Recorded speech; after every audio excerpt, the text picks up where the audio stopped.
सावनेर इथं defence nuclear aerospace कॉरिडॉरसाठी जमीन संपादनाला राज्य सरकारनं मंजुरी दिली असून या प्रकल्पाला मोठी गती मिळण्याची शक्यता आहे।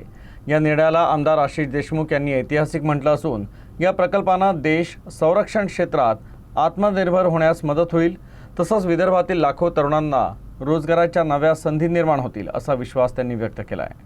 विदर्भ के लिए महत्वाकांक्षी डीएनए प्रोजेक्ट को जो है राज्य सरकार ने मंजूरी दे दी है। भूमि अधिग्रहण को जो है मंजूरी दी है। हमारे साथ मौजूद हैं सावनेर विधायक आशीष देशमुख सर। एक बेहद महत्वाकांक्षी थी, काफ़ी लंबे समय से आप इसको लगे हुए थे, सरकार ने मंजूरी दे दी है, कैसे देखते हैं? देखिए, जो जियो पॉलिटिकल टेंशन्स हमारे विश्व के विभिन्न देशों में हम पाते हैं, युद्धजन्य परिस्थिति आज इजराइल ईरान के वॉर के संदर्भ में हो, रशिया यूक्रेन के वॉर के संदर्भ के बीच में ऑपरेशन सिंदूर के तहत हमने यह परिस्थिति हमारे देश में भी देखी। इसलिए कोशिश थी सन्माननीय देश के लाडले पंतप्रधान मोदी जी की कि डिफेंस, न्यूक्लियर और एरोस्पेस कॉरिडोर ये अलग अलग राज्यों में इस देश में आए। महाराष्ट्र ने भी 3 ऐसे कॉरिडोर्स प्रस्तावित किए। उसमें से पहला नागपुर जिले का सावनेर डिफेंस, न्यूक्लियर और एरोस्पेस कॉरिडोर के लिए जो ज़मीन चाहिए करीब 6000 एकड़ से ज़्यादा, उसको हरी झंडी परसों के उनके मीटिंग में दिखाई है।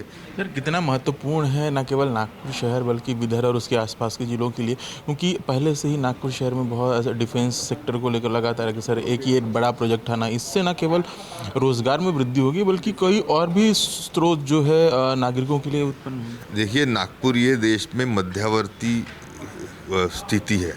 आज चाइना से बॉर्डर हो या पाकिस्तान से बॉर्डर हो या बांग्लादेश से बॉर्डर हो, ये हमारी नागपुर में बहुत दूर है और इसलिए नागपुर सुरक्षित भी है। नागपुर में ऑर्डिनेंस फैक्ट्री आज से नहीं 60 साल से यहाँ पे है। पुलगांव में ऑर्डिनेंस फैक्ट्री है। राफेल की निर्मित हम करते, सोलर एक्सप्लोसिव जैसी कंपनी जो देश की सबसे बड़ी डिफेंस में काम करने वाली कंपनी हो।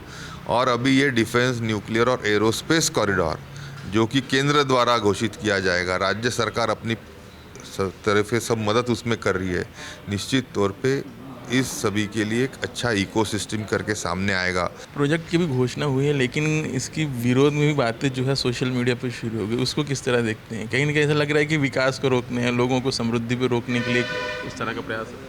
नहीं, देखिए, अभी कुछ लोगों का मुझे नहीं मालूम कौन कर रहा है, पर सभी को समझाने की कोशिश की जाएगी। और अगर विकास हो रहा है, लोगों को समृद्धि आ रही है, खास करके युवाओं का भविष्य उज्जवल हो रहा है, तो कोई भी विरोध करेगा ऐसा मुझे लगता नहीं। कुछ गलत फहमियाँ अगर है तो हम उसको सुलझाने के लिए निश्चित तौर पे कोशिश करेंगे।